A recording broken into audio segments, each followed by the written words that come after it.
Oh, jadi ini untuk pencalonan yang Kedua. kedua kali ini, Iya, Pak, ya? periode yang kedua. RVG Podcast, buka aja. Karena saya memang orari Orari banget gitu. ya, orari banget bahasanya kan. Nah, jadi kita Iya. itu belum mau melepaskan jabatan, tidak. Iya, Tapi kita sekarang belum menampakkan diri iya. yang betul-betul mau mengurus orari ini. Yang datang, kawan-kawan yang datang ada banyak. Iya. Tapi yang menampakkan diri yang mau mengurus tuh kayaknya belum nampak. Ada, Ya. tapi mungkin dia masih malu-malu. Ya. Atau bagaimana? Itulah yang akan kita bina. Jadi agenda saya ya Pak ya. Dulu kan saya ceritakan tadi itu kan 60. Ya. 60 insya Allah setelah saya menjabat dulu wakil 60. Sudah itu setelah saya menjabat terpilih secara aklamasi waktu itu menjabat, anggota saya itu pernah menjadi 333. 333 anggota Orlok untuk khusus Pekanbaru aja, Khusus Pak. Pekanbaru. Jadi peningkatannya itu sangat signifikan gitu, Pak, ya. Signifikan. Ya. Cuman belum semaksimal mungkin kita latih. Ya. Belum kita mungkin kita edukasikan untuk pelatihan-pelatihan mereka. Ya. Tapi walaupun dibilang tidak ada. Dari 2017-2018 itu kita ada. Ada Bunar, ada setiap ujian itu terus. Ada pelatihan-pelatihan operating prosedur, bimbingan UNAR gitu ya. Insya Allah lulus ya. Nah, di orari itu bukan sembarang masuk aja. Oh, gitu ya. Ada ujian negaranya. Ada ya. Nah, jadi, ada ujian. SOP-nya itu ada. Ada. Gitu, standar operasionalnya itu ada gitu ya. Operating prosedur namanya. Operating prosedur ya di dalam orari berkomunikasi. Ya. Nah, jadi itu. Jadi kita tidak bisa semena-menanya begitu mau jadi orari, tidak bisa. Jadi harus mempelajari teknik radionya, organisasinya, semuanya kita pelajari. Jadi 2017 sampai 2018-19 itu pertama kami masih ada kegiatan. Ada kegiatan. Hempes ke Padang ikut. Jadi Hempes itu apa tuh, Pak? Hempes semacam perlombaan, Pak. Perlombaan. Iya, kegiatan-kegiatan amatir. Ya. Jadi tapi khusus untuk radio, Pak. Iya, radio. Jadi teknik radionya, cara berkomunikasinya, semua di sana. Jadi ada namanya ya, ada sebuah signal yang kita sondokkan. Ya. Itu kita cari. Berkeliling di mana. Itu panitia yang sondokkan. Siapa yang duluan dapat mendeteksi itu? Sama lah dengan kita mencari alat di kapal selam yang tenggelam dengan alat. Itu. Orari itu kerjanya, Pak. Jadi perlombaan salah satu mungkin itu, Pak. Salah satunya kayak begitu, gitu, Pak. Tapi yang lebih utamanya adalah bagaimana dia bisa menginformasikan, memberikan informasi kepada seluruh masyarakat luar, terutama kepada yang belum terjangkau oleh media telekomunikasi. Iya, itu salah satunya. Cuman yang ini harus penting juga. Iya. Karena operating prosedur, pelatihan-pelatihan untuk ke organisasi ini perlu. Jadi itu kita laksanakan sampai terakhir dulu AMSAT. Amatir satelit. Itu ada pelatihan lokal Pekanbaru dulu. Gitu, Pak, ya. Ada pakarnya dari 8 kami datangkan Pak Yono. Memang khusus itu, Pak, ya. Ya, jadi itulah yang kita. Jadi di sana tuh kalau ada perlombaan-perlombaan itu, Pak, cara merakit antena. Ya. Cara pokok banyak lah. Bongkar pasangnya lah. Bongkar pasangnya teknik radio aja. Jadi di situ. Jadi yang belum terlaksana sama saya bekerja sama dengan Orda Riau adalah kalau anggota udah cukup banyak. Cuman belum terlaksananya semacam Hem Festival itu. Hem Festival. Kita di Riau ini punya gedung sendiri, Pak. Ya. Dan tahu di luar senior kita Pak Anton Iriawan, Queen Zulu. Itu orang nomor 1 di Indonesia untuk teknik radio semuanya. Dan dia orang Pekanbaru. Orang Pekanbaru, senior banget. Senior. Ya. Kita punya itu, tapi kita tidak pernah mengadakan sudah lama. Jadi cita-cita saya mengangkat kembali orari Pekanbaru itu bisa menjadi tuan rumah di Pekanbaru untuk mempromosikan para wisata yang ada di Riau ini. Itu jelas bekerja sama dengan pemerintah. Itu yang belum terwujud.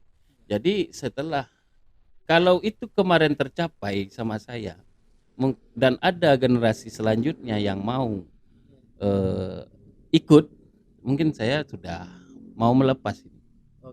Nah, karena saya tentu berkeinginan pula yang lebih tinggi dari itu untuk daerah. Iyalah. Kan gitu ya. Cuman ini tadi. Iya. Jadi karena agenda belum juga terlaksana menurut saya semua, makanya saya masih ingin memegang jabatan ini 1 periode lagi. Ya. Jadi itu udah Bapak ceritakan dari tahun ke tahun gitu Pak ya, perkembangan dari tahun ke tahun. Jadi berkenaan juga dengan pencalonan Bapak gitu kan. Jadi ada program-program yang di tahun pertama Bapak menjabat mungkin tidak terlaksana, mungkin di tahun kedua inilah Bapak ingin mewujudkan program. Apa kira-kira program unggulan Bapak di tahun kedua ini Bapak menjabat sebagai ketua Orlok gitu? Ya, program kita di tahun kedua ini adalah program pertama, yaitu pelatihan untuk anggota, kecakapan untuk anggota akan kita laksanakan. Ya. Baik itu bagi pengurus, baik itu kita. Dan yang paling penting sekali, orari ini sekarang dihuni oleh yang berumur-umur aja, Pak. Yang artinya kaum milenial belum tersentuh gitu, belum tersentuh gitu ya. Tapi sudah. Sekarang kemarin sudah kita mulai dengan merekrut dengan jota-joti pramuka. Ya, kita kan ada kuaran-kuaran itu kan ada jota-joti. Ya. Kita bantu komunikasinya. Ya. Jadi orang Indonesia ini membantu jota-joti itu komunikasi. Jadi pramuka di sini dengan pramuka Padang, pramuka kita fasilitasi radionya. Ya. Untuk berkomunikasi. Ya. Sehingga alhamdulillah untuk lokal Pekanbaru udah ada generasi milenialnya yang tertarik. Mudah-mudahan tahun ini udah 20 orang. Udah 20 orang yang direkrut atau memang orang itu keinginan dia untuk bergabung di orari ini, Pak? Iya, karena direkrut melalui jota-joti tadi gitu ya, diperkenalkan melalui apa jota-joti itu ya. Ini kan khusus untuk pramuka. Iya, milenial. Ya, untuk kaum milenial. Tapi kalau untuk secara umumnya seperti apa gambarannya? Itu yang kita usahakan.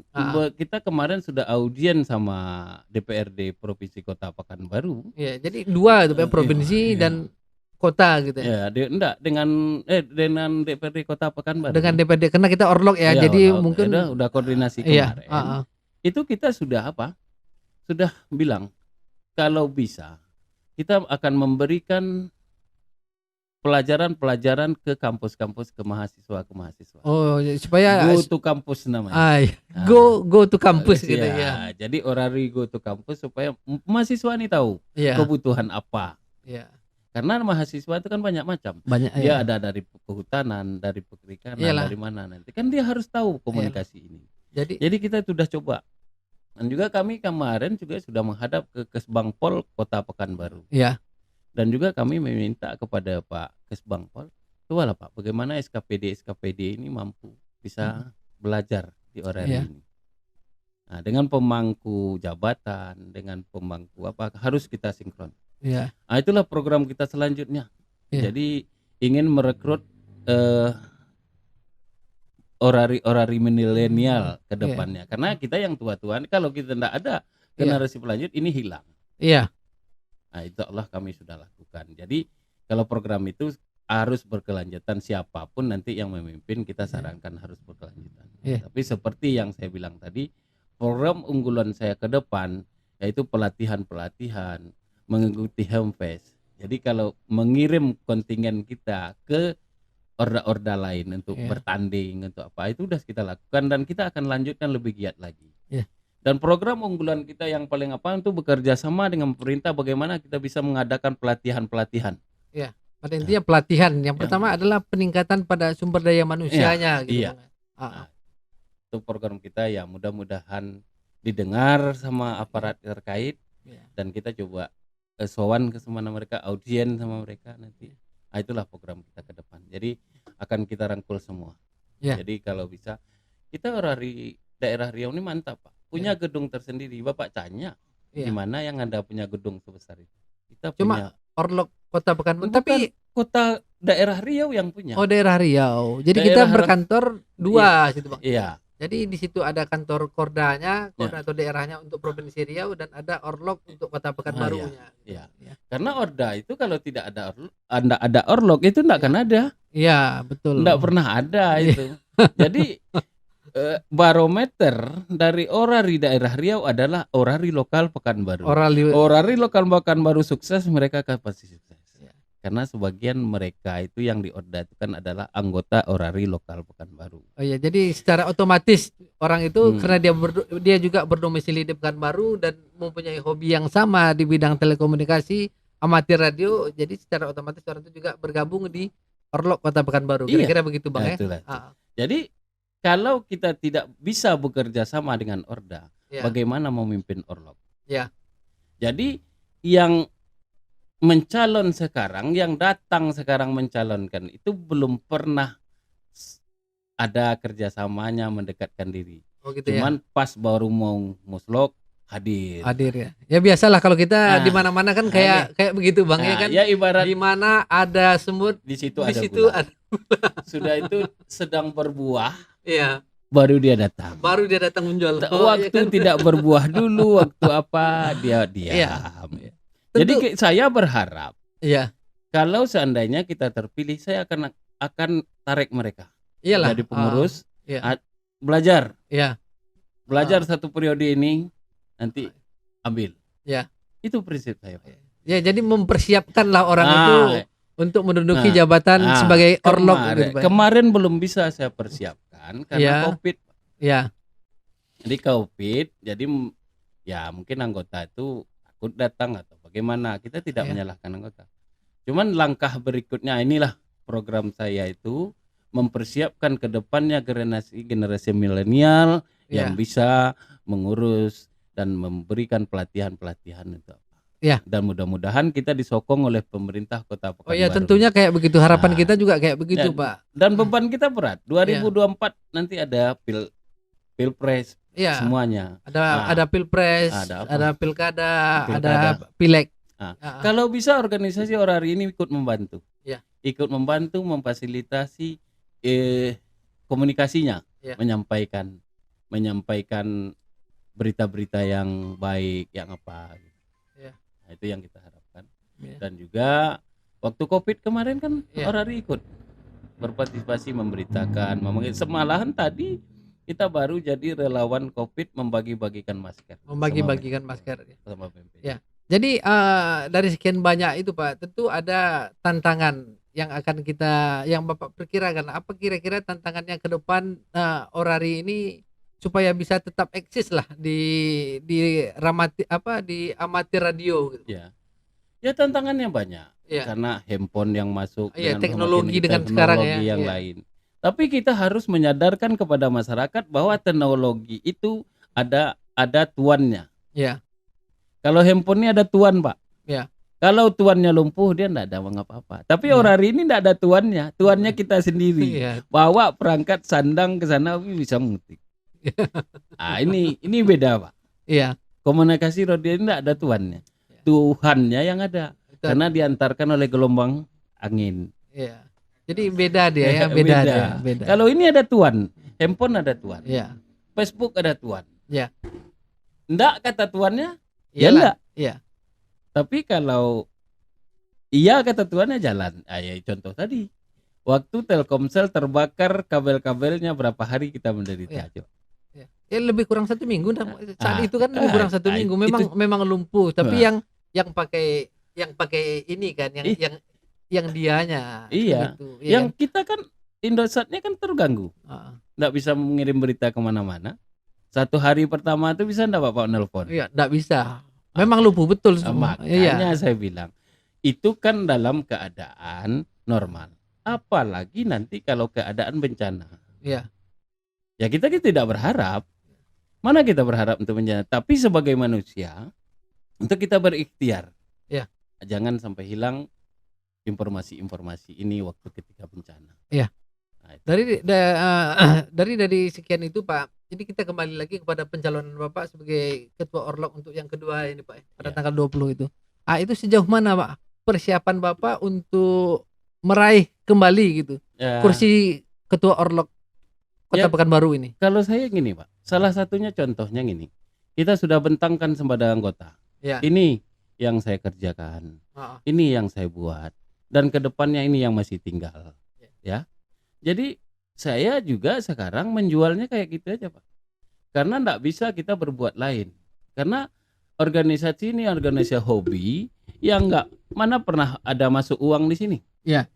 Jadi bagaimana kalau persiapan saya sudah menganggarkan, saya udah ada sekian, saya udah bisa membayar, mungkin bisa dibayar, bisa pasti. Ini enggak ada Pak, ini masalah hati sekarang. Iya. Hatinya bagaimana? Tapi makanya dalam kayak ginilah dengan informasi broadcast ini, podcast ini wah, nanti kita tayangkan biar bisa dilihat, bisa diapa. Nah, itulah program kita. Kalau mereka setuju, ya ambil. Kalau tidak, ya mungkin ada yang lebih baik dari kita kan gitu. Tapi mudah-mudahan kalau yang kayak tahun kemarin kan aklamasi itu. Iya. Pak ya. Mudah-mudahan tahun ini mungkin juga aklamasi, tapi yang pertanyaan saya itu bukan masalah aklamasi, Pak. Karena tadi Bapak juga berbicara masalah bagaimana menghidupkan organisasi Orari ini. Karena organisasi Orari ini juga bukan organisasi yang ada dananya gitu. Jadi artinya setiap kegiatan organisasi ini apakah Bapak siap untuk mengeluarkan uang pribadi Bapak aja gitu? Iya, memang harus siap. Memang harus siap. Ya harus siap, tapi bukan kita aja. Bersama-sama dengan kawan. Swadaya kawan-kawan gitu kan. Misalnya kita mau musluk sekarang. Ya, kita menyumbang mungkin agak banyak sedikit, kawan-kawan sekian. Jadi ibarat apa Pak? Kita ndak boleh kayak memandikan apa namanya kalau di istilahnya memandikan kuda. Kita harus masuk ke dalam. Oh iya, betul tarik tuh. Dia ke dalam. Nah, itu yang istilah yang saya pakai. Jadi bagaimana kita dulu baru aja orang. Sedangkan udah berbuat baik kita itu sudah berbuat baik, enggak juga baik sama orang. Apalagi kalau tidak sama sekali. Jadi prestasi-prestasi apa tuh yang bisa Bapak banggakan selama Bapak bergabung di organisasi Orari ini? Kalau prestasi saya dalam waktu kepemimpinan saya, waktu HEM Festival di Bandung, Orari Lokal Pekanbaru anggotanya dapat juara ya? Meraih juara pertama. Iya, ada yang juara pertama, dia kan banyak macam banyak perlombaan gitu Pak. Pokoknya 5 hadiah kami bawa pulang. Jadi artinya bisa jadi dibilangkan juara umum tuh kalau misalnya 5 perlombaan dan kelima-limanya. Nah, itu perlombaan kan banyak. Ada yang 3 seperti di Padang, ya kami kan enggak juara 1 aja. Juara 1-nya mungkin dapat 2, juara 3-nya, juara 2-nya dapat gitu ya. Dapat medali. Cuman asal keluar Orari Lokal Pekanbaru ini tidak ada yang tidak membawa nama. Jadi artinya Orari Kota Pekanbaru ini bisa Bapak banggakan gitu. Kalau misalnya dalam kepemimpinan Bapak periode setahun yang sebelumnya, apakah itu juga bisa dibanggakan gitu? Iya kan itu yang kita dapat. Oh di zaman Bapak gitu ya. Oh jadi di zaman sebelum-sebelumnya belum ada gitu. Jadi prestasi yang ada itu dulu, cuma ada di zaman Bapak gitu. Ya zaman dulu ada mungkin. Tapi dulu benar.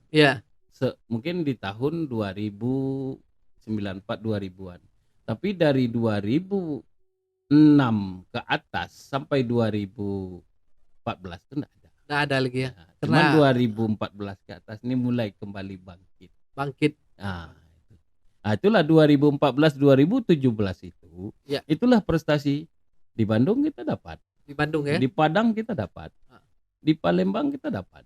Oh ya, jadi hampir seluruh kegiatan Orari yang diikuti oleh Orlok Pekanbaru kita bisa kita banggakan lah untuk Orlok. Mudah-mudahan yang kedepannya itu kayak begitu juga gitu Bang. Kan gitu dia. Itu yang kita harapkan. Jadi makanya dengan pelatihan tadi, dengan memfasilitasi teknik-teknik kita yang ada di lokal Pekanbaru ini, teknisi-teknisi itu yang kita pelajari. Apa yang mereka butuhkan? Kita bawakan ke rapat. Ini yang dibutuhkan teknik kita. Bagaimana kita membuat? Orari ini berbuat ya Pak, komunikasinya. Jadi Orari ini Pak ya, ini juga termasuk dengan kesempatan Bapak sebagai calon gitu ya. Apa harapan Bapak Jasmi terhadap Orari ini ke depan gitu? Ya harapan saya Orari ke depan bisa menjadi lebih eksis lagi dan bisa bermanfaat bagi masyarakat yang lain, bukan bermanfaat bagi penggunanya saja. Dalam arti kata bisa ikut dalam keadaan bencana bisa berpartisipasi. Dengan Karhutla untuk informasi bisa berpartisipasi gitu ya. Ya kalau bisa di kedepannya kan kalau bisa dengan siskamblingnya pakai Orari ini Pak, pakai informasi itu supaya maling itu kita kan sampingnya biar lebih connect gitu ya. Lebih connect Pak. Jadi lebih makanya yang saya bilang tuh organisasi ini Orari ini bermanfaat bagi masyarakat banyak. Jadi itu bisa dijadikan salah satu program Bapak. Iya, gitu. Jadi mungkin dengan adanya siskamling atau sekarang kan kita mungkin adanya security yang ada di perumahan-perumahan bisa langsung terkonek ke yang lebih ke petugas yang lebih berwenang kan gitu kira-kira Pak. Tapi itu bisa difasilitasi oleh Orari gitu ya. Bisa. Kita mengajarkan tekniknya Pak. Ya. Mengajarkan teknik, mengajarkan caranya. Asal beliau masuk jadi anggota. Jadi itu yang kita apakan. Ya, jadi itu ada call center ya. Jadi untuk misalnya untuk perumahan ini ada call center tersendiri gitu ya. Yang bisa dimanfaatkan oleh anggotanya untuk berhubungan dengan dunia luarnya gitu. Iya, seperti Bapak tinggal di perumahan itu Bapak masuk Orari. Itu udah bisa. Bisa ya? Bisa. Karena Bapak penanggung jawab. Iya. Bisa, enggak ada masalah. Ya. Jadi makanya kalau bisa masuk semua keamanan itu ya itulah yang saya bilang tadi. Ya. Jadi jangan jadikan barang ini organisasi ini memang organisasi hobi tapi jangan jadikan sekedar hobi. Ya. Jadikan sekedar kebutuhan untuk masyarakat Indonesia ke depan. Ya. Yang lebih berguna dan lebih bermanfaat. Ya. Nah, itu harapan kita. Ya. Jadi sekarang ke masalah keyakinan Bapak untuk menjadi ketua Orlok. Kira-kira seyakin mana Bapak untuk bisa menduduki posisi sebagai ketua Orlok Orari Kota Pekanbaru ini Pak? Ya kalau keyakinan saya karena saya pernah berbuat. Ya. Kalau dinilai orang itu baik, ya saya yang jadi ketua. Oh iya, jelas kayak begitu Pak. Jadi yang lain itu belum pernah berbuat dan sementara ini Bapak sudah berbuat 3 tahun atau 4 tahun yang lalu. Iya. Kira-kira kan kayak begitu Pak. Iya. Udah 10 tahun yang lalu Pak. Udah 10 tahun ya. Mulai Jadi dari wakil. Udah satu dasawarsa lah kita mulai bilang. Dari wakil ya. Ikut berpartisipasi. Iya. Saya pangku jabatan, baru mangku jabatan setahun setengah 2 tahun datang Covid. Iya. Datang Covid tidak boleh oleh pusat mengadakan kegiatan apa-apa. Itu yang buat kita tumpuh. Jadi sekarang kan mudah-mudahan Covid kan sudah menurun. Ya. Saatnya kita bangkit lagi. Ya. Dan kebangkitan itulah yang mau saya kejar untuk kedua ini. Ya. Jadi harapan Bapak untuk masyarakat Pekanbaru lah, masyarakat Riau lah pada khususnya terhadap Orari ini apa kira-kira? Harapan kita itu Pak, bantulah kami bagaimana organisasi ini tetap eksis dan bisa berguna. Dan kalau memang ada keinginan jangan malu-malu, datang aja ke Orari. Orari akan memfasilitasi urus izinnya semuanya dengan mau membayar kewajiban. Ada iuran gitu. Iya Pak, kita di sana itu ada membayar ke negara untuk ujian. Ya. Sudah itu ke organisasi itu untuk urusan KTA. Ya. Papan nama, kolsen. Nah, itu 5 tahun berlakunya. Oh, berlaku untuk jangka waktu 5 tahun. Bayarnya cuma 660. 660 udah include semuanya gitu. Nah, jadi artinya Orari ini terbuka untuk siapa saja ya Pak. Siapa saja yang mungkin ada hobinya lah. Tapi kalau misalnya dia tidak ada hobi, ingin bergabung di Orari, apakah bisa?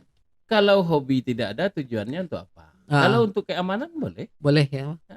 Bisa. Bisa ya. Nah, informasi keamanan misalnya boleh. Tidak ada masalah. Cuman kalau bisa hobi, terampil, keinginan untuk keamanan itu bagus sekali, udah kompleks.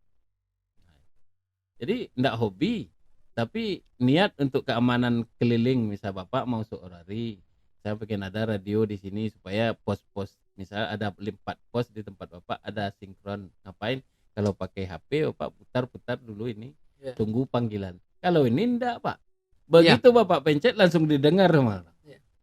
Tapi ini kan bukan langsung didengar oleh satu atau ini seluruh. Gitu Pak ya. Karena dia satu kesatuan dia gitu. Kalau setelah kita panggil seku Yankee Charlie Papa Charlie memanggil, dengar orang itu semua. Jadi kita lepas. Seku itu apa arti itu Pak? Seku Apa itu panggilan khusus gitu ya? Dari orari itu seku itu panggilan khususnya. Oh, panggilan khusus gitu ya. Artinya mungkin ini urgent nih, urgent gitu, penting gitu ya.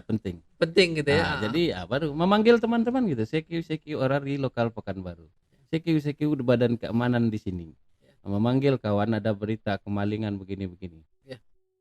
Operating prosedur itu yang akan kita ajar berbicara. Jadi kalau radiusnya tengok kemampuan kita mempersiapkan antena, Pak. Kalau pakai HT yang kecil radiusnya itu 1 kilo, sekitar kompleks meteran lah ya, meteran ya. Tapi kalau di sana ada yang tinggi 1, yang kecil-kecilnya ada sekelilingnya jauh.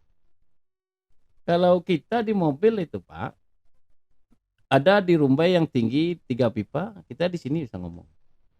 Jadi gelombangnya dapat kita di sini dapat. Gelombangnya gitu berarti. Iya, dapat suaranya. Dapat suaranya ya. Dapat terpantau. Iya, dapat terpantau. Berita itu semuanya terpantau.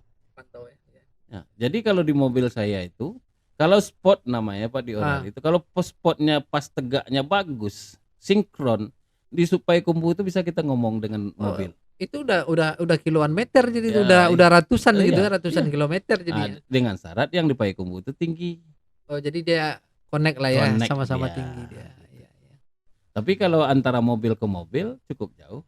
Cukup jauh ya. Nah, saya di Panam, Bapak di Limbungan di Rumbai bisa komunikasi. Bisa ya. Nah, jadi seluruh Riau ini kalau memang yang memang keamanan nanti kamu kita jaga dengan komunikasi itu ya enak di mobil. Jadi persiapan untuk muslok ini seperti apa sekarang nih, Bang? Ya, persiapan sudah lengkap, Pak. Sudah cukup. Calon sudah ada 2. Sudah itu tempat sudah kita apakan di gedung Kesbangpol Arifin Ahmad. Kesbangpol Kota berarti Pak di Arifin Ahmad ya kan. Jadi sejauh ini persiapannya sudah matang. Ya kan, tentu mungkin masing-masing calon juga sudah ini sudah ada komunikasi kepada masing-masing calon atau berdiri sendiri aja nih kira-kira nih? Udah kita dengan calon biasa. Kemarin ketemu biasa. Itu namanya organisasi sama.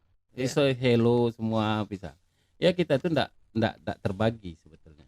Tapi saat ini ya mungkin situasi yang bisa membuat terbagi. Iya. Tapi mudah-mudahan semuanya akan berjalan dengan baik. Siap. Kita ingin menjadi ketua, siap menang, siap kalah. Ya, jadi kalau dengan integritas siap menang, siap kalah ini kira-kira apa komen Bapak terhadap apa yang Bapak utarakan ini? Jadi artinya saya tidak pun terpilih, saya tetap di orari. Iya. Apa kira-kira statement Bapak? Saya tidak pun terpilih, saya akan tetap di orari dan akan membimbing mereka dan mengasih tahu mereka bahwa zaman saya ini dulu, bagaimana kalau ini dilanjutkan. Ya. Jadi ada kesinambungannya. Ada feedback. Jadi kalau memang ya tentu tidak sempurna. Ya. Kan itu saja, Pak. Iya kan? Kalau mau sempurna, saya bersedia kembali. RVG Podcast.